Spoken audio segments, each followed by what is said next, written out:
The first explosion does not come from a bomb. It comes from silence. A patrol road lies empty, a guard yawns, and a warehouse lamp flickers twice. By dawn, the garrison discovers cut wires, dead radios, and a rail line twisted like ribbon. No enemy battalion crossed the fields. The attack moved through rumor, paper, cloth, and carbon microphones. This is the moment the curtain lifts and the shadow war steps into the light. Begin with intent. Allied planners mapped nerves, not territory. They studied how fear travels between sergeants and quartermasters, how orders slow when a clerk misfiles a cipher sheet, how a single night blast halts a week of freight. Teams carried wire saws, plastic charges, and pencil timers, but the primary weapon was sequence. Distract a sentry with a decoy flare. Mask footsteps and factory noise. Place the cut on a feeder line, not the main, so repair crews waste hours searching the wrong span. The goal was paralysis that looked like bad luck.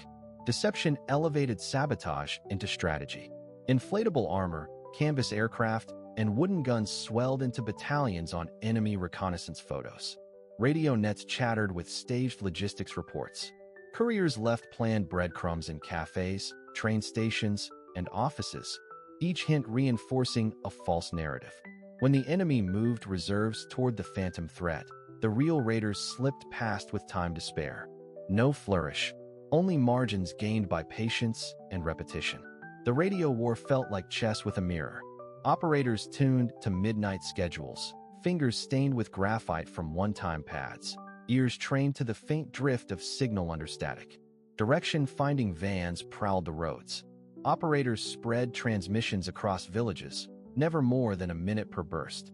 When an operator vanished, a network went dark, and schedulers forced themselves to wait rather than transmit and die. Discipline, not bravado, preserved the next mission. Inside workshops, technicians built failure into the plan. Charges needed to be survivable in a coat pocket, reliable under cold rain, and effective with improvised detonators.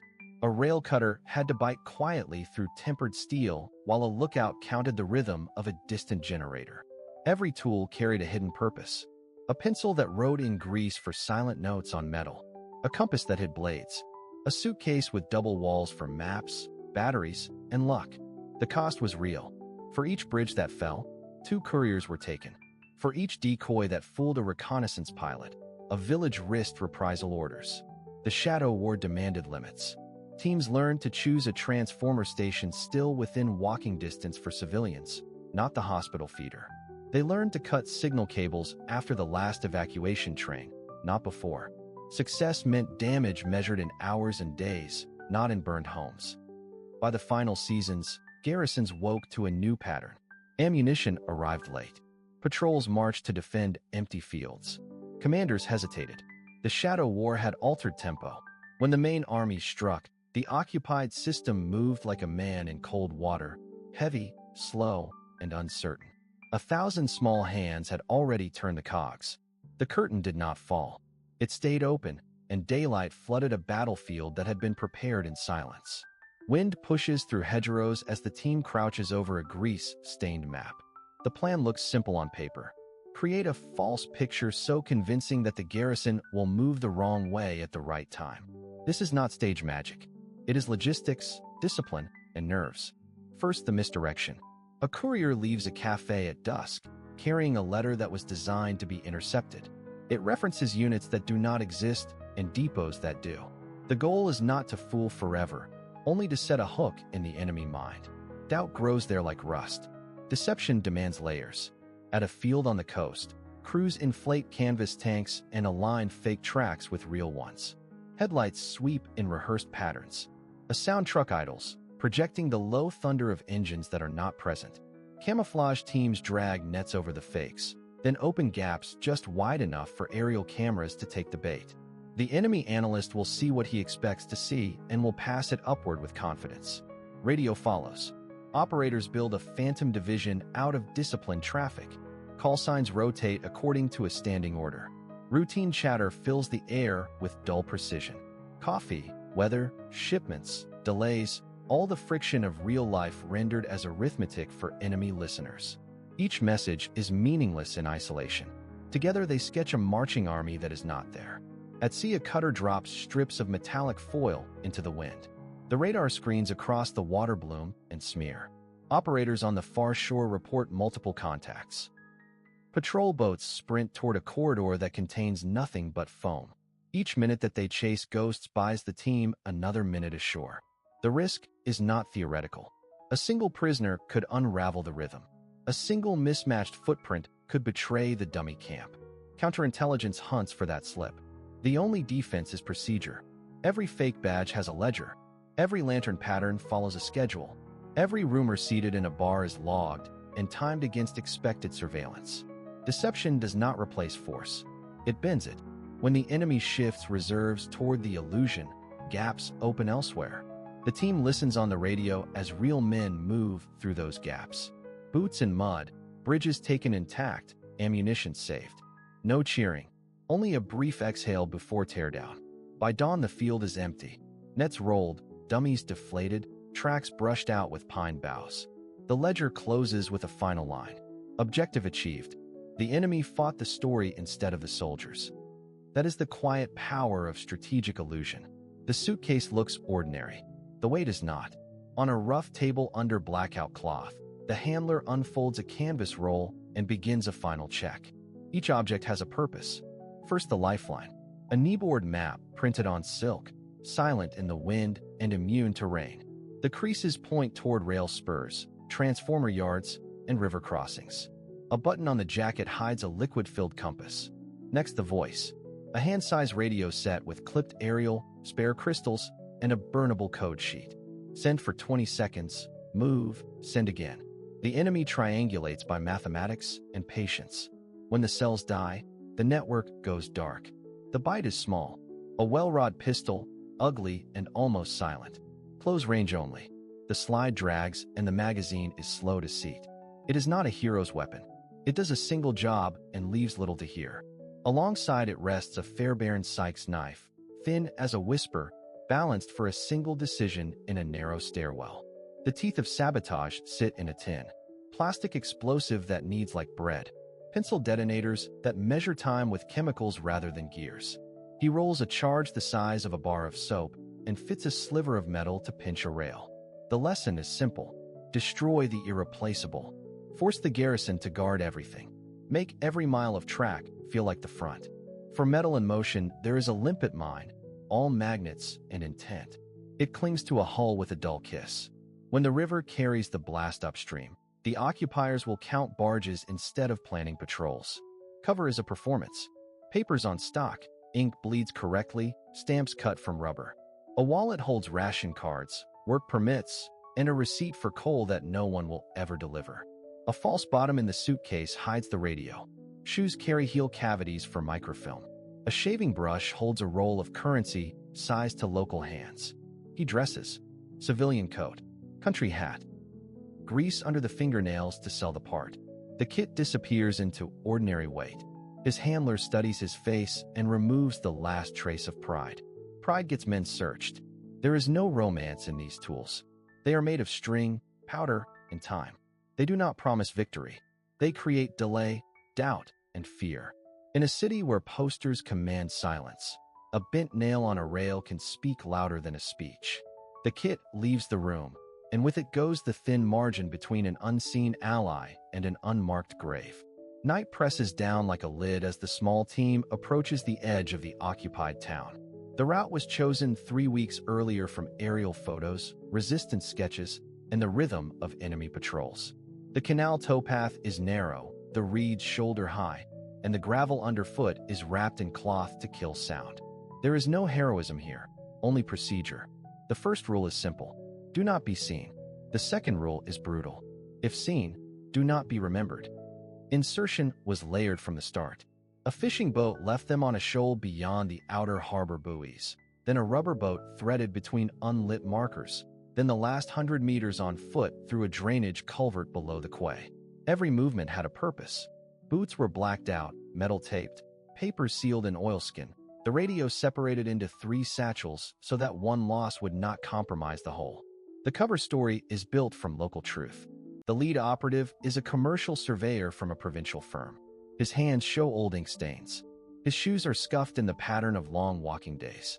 In his case are plans that match real streets and real utility lines. He knows the prices of bread, the names of 2 bakers who no longer live here, and the gossip about a factory shift that was reduced last month. Each detail is a key that may unlock doubt. Each key must fit without hesitation. Cutouts form the hidden backbone of the approach. The team never meets a principal without a buffer. A bicycle messenger delivers a blank envelope to a landlord who rents a room to a seamstress who knows only that a client needs a quiet hour. A different messenger picks up a receipt that confirms nothing except that the hour was kept. Faces do not repeat across stages. Voices do not cross circuits. If one link fails, the chain does not lead back. At the first waypoint, a church square, the clock tower is dark. That is the signal. If the belfry is lit by a single lantern, the approach is burned and the fallback route to the river must be taken. The fallback route passes a gendarmerie post, so the surveyor must complain about permits to any guard who stops him. The complaint is long, boring, and salted with references that a local clerk would recognize. Boredom is a weapon. Bureaucracy is a shield. The safe flat has no romance. It smells of coal dust and boiled cabbage. Windows are taped against blast. On a shelf are 6 jars of preserved beets and 1 jar of screws. Under the screws is a hollow where a map can rest flat and silent. The radio is tested by touch, not light. The aerial wire is hidden along a clothesline.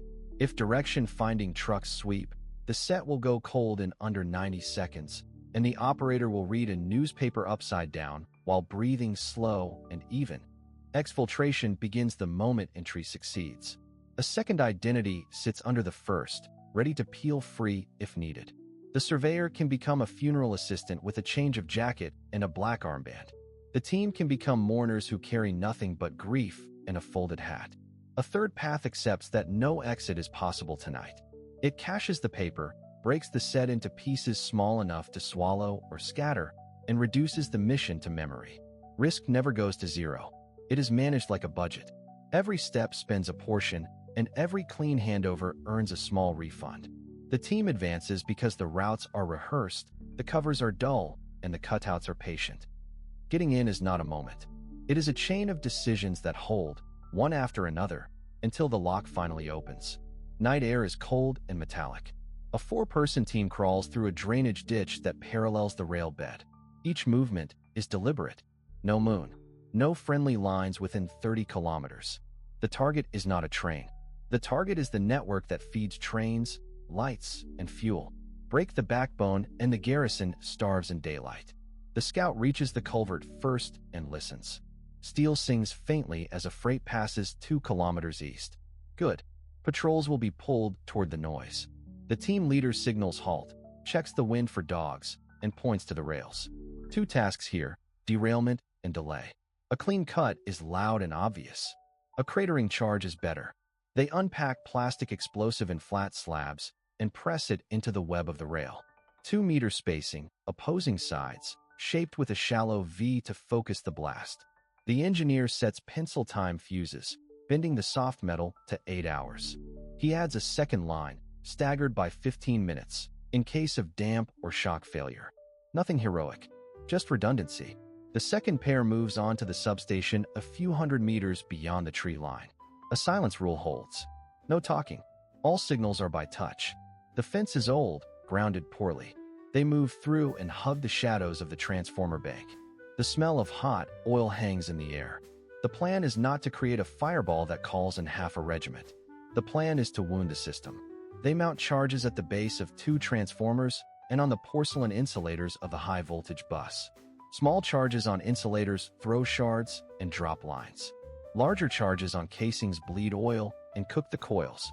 The fuses are chemical, timed for first light, when repair crews are slow and exposed. A final package sits inside the control cabinet to shear relay linkages. One touch, and the grid coughs for days. The last target sits lower than all of them. Fuel drums in staggered rows under camouflage net. The team salts the dump with ignition pencils and a string of black powder to guarantee sympathetic detonation. But they do not prime all stacks. The aim is not spectacle. The aim is a long burn that denies fuel for a week.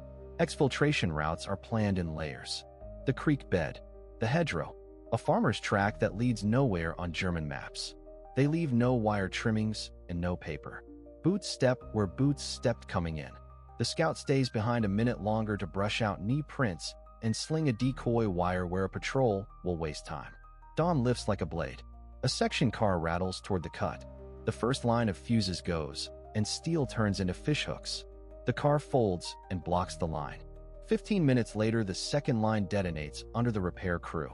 The substation hits next. Insulators burst, transformers howl, and the district falls dark. Radios spit, orders lag, then the dump ignites. Flames climb, slow and ugly, and the garrison watches its day die by attrition. The team is already gone, cold and wet, counting minutes to the border. No speeches, only a ledger. Rail down, power down, fuel denied. The backbone is broken, and the body will follow. Night falls over a silent coastline. The sea is calm, the sky is clean, and yet the enemy watches a storm that does not exist. On maps inside a staff bunker, fresh pencil lines mark the buildup of an Allied army that is never meant to fight. The deception begins with shapes and shadows. On a flat field in England, crews haul canvas and rubber over light frames. By dawn, an armored regiment appears where there was only grass the day before. Tank silhouettes stand in rows, their gun barrels rigid, their turrets perfect from a reconnaissance photograph. Fuel drums are empty, but the smell of diesel lingers. Tracks are painted into mud with brooms. A few men push a bicycle pump, raise another Sherman that weighs less than a kitchen table, and step back. To an enemy analyst, mass is mass. Camouflage artists move down the line. Nets break the outline. Burlap hides the shine of rubber. A false maintenance base sprouts from timber and paint, complete with oil stains and scrap metal. The radio section takes over next. Operators tap out traffic for units that do not exist, following strict schedules that mirror the habits of real divisions. Cipher pads are burned each evening. The line must be as disciplined as any brigade. Farther east, carpenters assemble mock landing craft along riverbanks. Piers extend into shallow water. Overhead, crews hang dummy aircraft under the roof of a decoy hangar. At night, fires and lights mimic engine tests. To an enemy pilot who risks a fast pass, the scene matches expectation and training. Photographs confirm it. Intelligence briefings harden around it. Then the sound begins. A line of trucks moves through hedgerows carrying speakers the size of doors. Engineers mix engine noise, track clatter, metal squeal, and shouted orders. The audio rolls across the dark fields. Microphones placed downrange catch the echo and feed it back into the mix. Patrols hear a force that is nowhere near them and radio it in as fact. On the channel, small boats trail strips of metal foil that bloom on radar screens. Columns of false echoes march toward a wrong beach. Beach obstacles face the ghosts, not the real assault. Gunners hold fire. Commanders wait for clarity, and clarity never comes. The point of all this is time. The enemy keeps reserves in the wrong place for one day too long. Headquarters reads reports that confirm what it already believes. The harder a deception works, the easier it is to accept. Even when scouts find a rubber tank, new explanations appear. Decoys are dismissed as cover for a real mass. The fiction grows roots. The result is not clean or theatrical. It is measured in units that arrive late, in bridges that are blown without support, in counterattacks that begin after the window has closed. It is a panzer division that turns its wheels toward a phantom and burns fuel it cannot spare. It is a commander who hesitates, because hesitation once saved him. By the time the enemy understands, the truth has already moved. Real tanks cross real beaches. Real aircraft lift off from airfields that were never photographed. The dummy army stays behind, perfectly still, a museum of shapes and intentions. The battle it won is invisible on the ground, but it is plain on the calendar. The delay is the victory. The shadows did their work. The city sleeps under curfew while a single rooftop stays awake. A courier counts the seconds with a gloved finger, then unrolls a short aerial wire across cold tiles.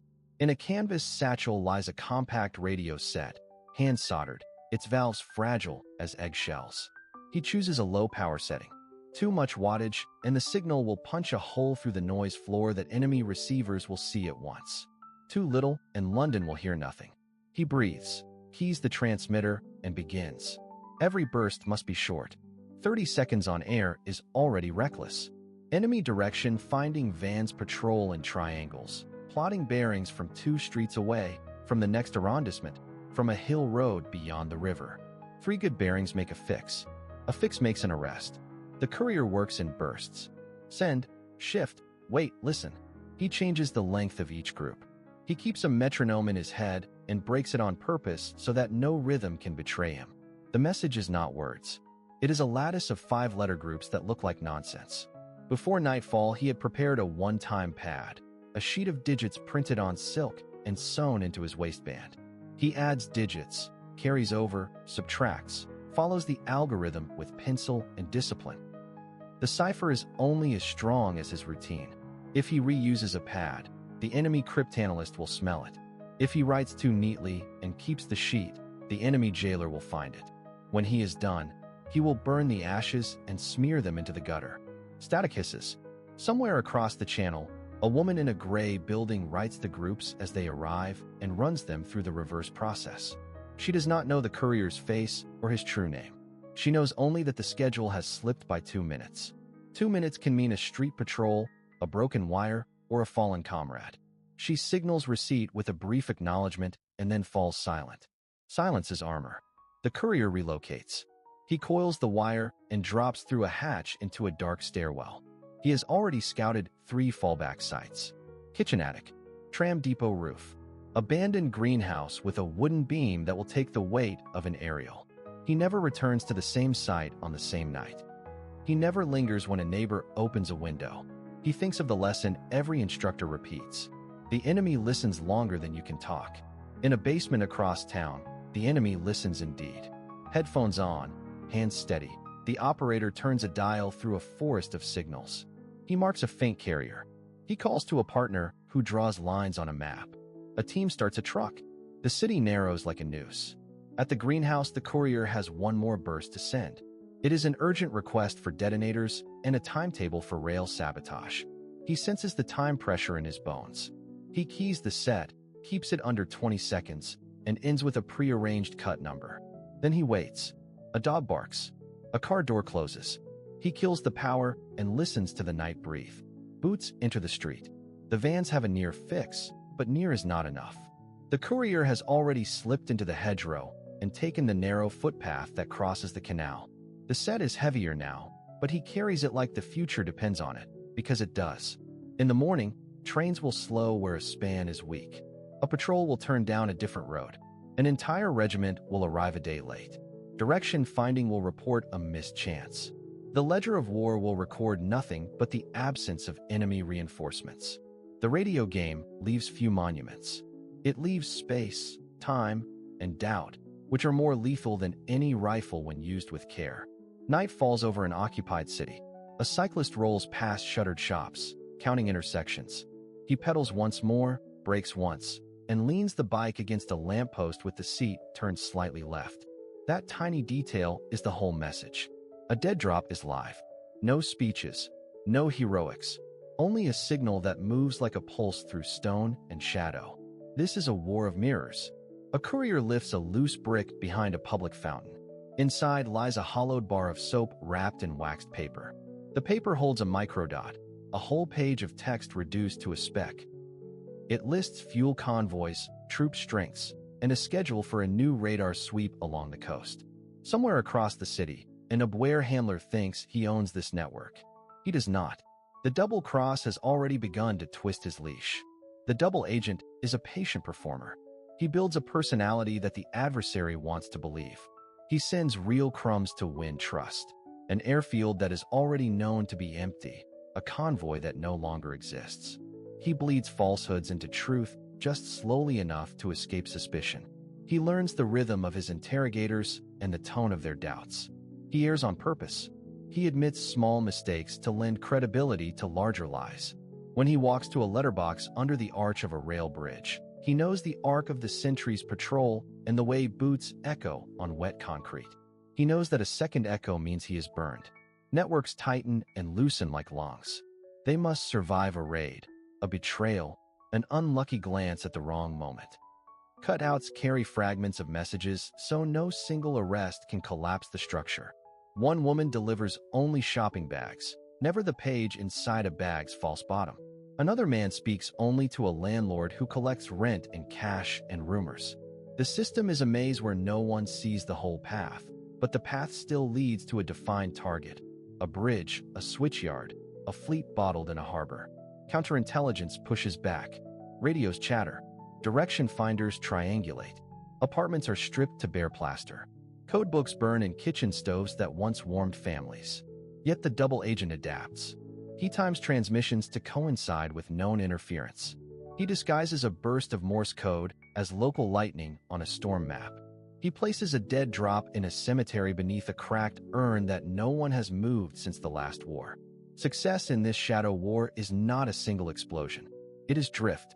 It is weight on a scale, day after day, until the enemy plans for a division that will never arrive or keeps bombers waiting for a weather window that will not open. A false narrative becomes a scaffold for real operations. Trains run on the wrong timetable. Patrols face the wrong beach. Commanders make the right decisions for the wrong picture. At dawn, the cyclist returns. The bike seat now points right. The drop is clear. He collects the hollow soap and rides away without looking back. The city wakes to ordinary sounds, but the map has already shifted. In the quiet, an unseen hand has bent reality just enough to decide what happens next. Night sits on the city like a lid. Curfew sirens have ended, but the streets are not empty. The occupiers have changed the rules. They no longer chase shadows. They build traps and invite the shadows to walk in. A bakery opens early with extra loaves. A courier arrives, sees the envelope on the counter that matches the dead drop signal, and relaxes. He does not see the man by the stove who remembers every face that enters. He does not know that the baker has a second ledger meant for the secret police. At dawn, direction-finding vans begin to prowl. Antennas swing like metronomes above the cobbles. Somewhere a radio key taps in a back room. The operator keeps his message short, 30 words, no repeat. He counts the seconds between bursts like prayer beads. The vans triangulate slowly. Patrols close off street by street. The occupiers do not kick the door. They switch off the power to the whole block, forcing windows open and neighbors out. Then they wait. Panic is a better informant than any spy. The net tightens at the station. A woman in a red scarf folds into the crowd. She carries a parcel wrapped in newspaper and an alibi wrapped in routine. The ticket clerk makes eye contact too often. Platform guards delay the train for a boiler inspection. A uniformed officer asks for papers, then asks again in a different order. The woman answers perfectly, which is the mistake. The guard watches people, not words. He nods to the plainclothes team at the kiosk. The parcel will travel to headquarters without her. Interrogation begins with silence. A chair, a table, a file with tabs in neat colors. The occupiers have learned that fear grows faster when it is fed with order. They show maps marked with pins. They recite dates that match the network logbooks. They place 2 fountain pens on the table and 1 empty cup. The message is simple. We already know. Tell us the rest. When silence holds, they change temperature, time, and light. They keep the clock awake and the prisoner asleep. They bring pain in measurable increments, never enough to kill, always enough to bend. They prefer signatures to screams because paper lasts longer than echoes. Meanwhile, the counterintelligence section runs a play called The Continuation. They do not roll up the radio. They steal it. They send clean messages with compromised codes. Safe houses become snare houses. Letters still reach the countryside, now laced with invisible threads that lead back to town. 2 couriers meet at a familiar fountain and greet each other with the correct phrase. They walk away tagged by a boy selling cigarettes who is not a boy at all. The network fractures. Some cut contact and vanish into barns and forests. Some try to rescue the ones already marked. That is what the occupiers want. A rescue attempt doubles the harvest. In the basement, the file grows thicker. Names linked to places, places linked to habits, habits linked to arrests. The city returns to quiet. The lesson is brutal and simple. The occupiers win when the resistance acts like a routine. They win when pride replaces doubt, when codes repeat, when routes repeat, when faces repeat. Survive by breaking patterns. Live by leaving nothing for the file to hold. The legend says a single daring act turns a war. The archives tell another story. Open the after-action reports, and the paper is blunt. Timelines, freight tonnage, repair hours, radio intercepts. Each line cuts through the fog that popular tales leave behind. Take the Midnight Bridge explosion, so often framed as a lone hero with a satchel charge. The files list a week of groundwork. Couriers tested the route. Safe houses rotated. Weather windows narrowed. The detonation team carried shaped charges and a spare set in case the first misfired. Engineers estimated the span would be repaired within 48 hours unless the upstream rail yard was also hit. A second cell struck the yard that same night. Freight stalled for 5 days, not because of a single blast, but because a network synchronized pressure at multiple points. Turn to deception. Stories love perfect illusions and panicked enemy commanders. The documents describe something colder. Dummy armor deployed by a camouflage unit. False radio traffic fed into routine channels. Photographic interpreters graded the deceit as credible, partly credible, or not credible. Aerial reconnaissance later confirmed that the enemy shifted a corps headquarters by 80 kilometers, then shifted it back after ground scouts reported emptiness. The effect was not magic. It was attrition of attention, a slow bleed of certainty. The radio war is often painted as clever agents outwitting clumsy hunters. Logs show a duel of patience. Transmit windows lasted minutes. Direction finders triangulated bearings. When an operator overstayed by 30 seconds, arrests followed within days. Where networks survived, they did so by discipline, not luck. Cut out procedures. Burn codes. Relays that never met face-to-face. Casualty figures and memoirs punch upward. The ledgers drag them down. Claims of dozens of locomotives destroyed shrink under cross-checks with rail ministry data and wreck repair rosters. The truth is not smaller. It is sharper. A single wrecked bridge during a peak resupply pulse forced an army to reroute fuel, which starved an offensive at a critical hour. Precision, not spectacle, broke tempo. Then there is the cost. Margins of reports carry the names of arrested couriers. Notes from military governors list reprisals. Some missions were canceled when the predicted civilian price rose too high. Others went forward because delaying would have cost more lives on the front. The files do not celebrate. They account. When myth steps aside, what remains is a system. Reconnaissance that measures. Planning that sequences. Teams that accept failure modes and build redundancy. Sabotage is not a miracle. Deception is not a trick. In the records, they become procedures that collapse the enemy decision cycle by hours and days at exactly the moment those hours and days matter most. Civilians move first in this story. The camera follows a mother and a boy along a narrow street in an occupied town.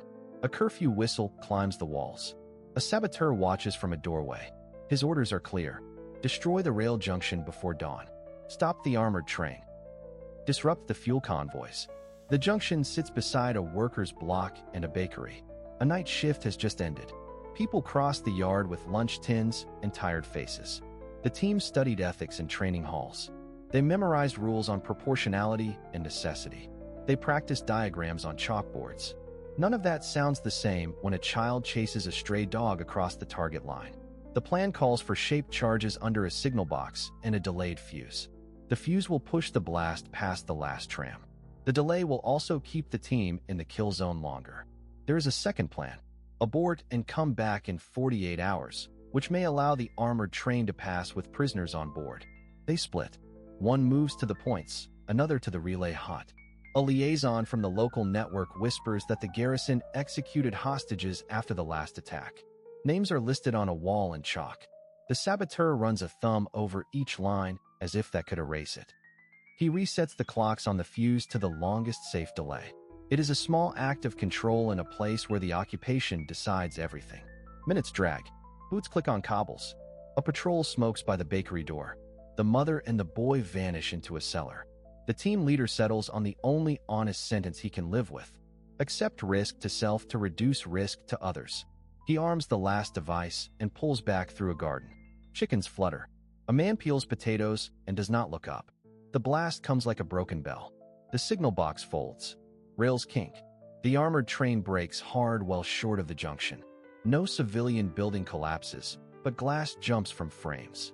The patrol fires in panic. A round punches the bakery sign. Within an hour, the garrison blocks the streets. Men are dragged from lines. An old teacher is questioned because he keeps maps in a drawer. The team is already in the woods, sick and silent. They did what they came to do. They also lit a fuse that no manual can measure. By morning, the reprisals begin. Rations are cut. A barn burns as a warning. A family loses its son to a labor transport. The bridge will take weeks to repair. Supply columns will feel the delay at the front. A few soldiers will live because the train never arrived. A few villagers will not return because the roundups did arrive. This is the ledger's balance. This is the arithmetic of a shadow war. The team records its report with clear words and steady hands. Damage to rails and signals confirmed. Military objective achieved. Civilian cost observed and unacceptable. They write the names from the chalk wall at the end. Ethics is not a slogan here. It is a decision repeated at every doorway, every fuse, every retreat through a garden that never asked for any of this. After the explosions faded and the radios fell silent, the small teams were called into rooms with bare walls and hard chairs. Debriefers asked for times, distances, names, and failures. Operational maps were covered with pins that showed bridges down, depots burning, trains stalled, patrols redirected. What remained was the ledger. The numbers were cold and the lessons were colder. First, precision beat mass.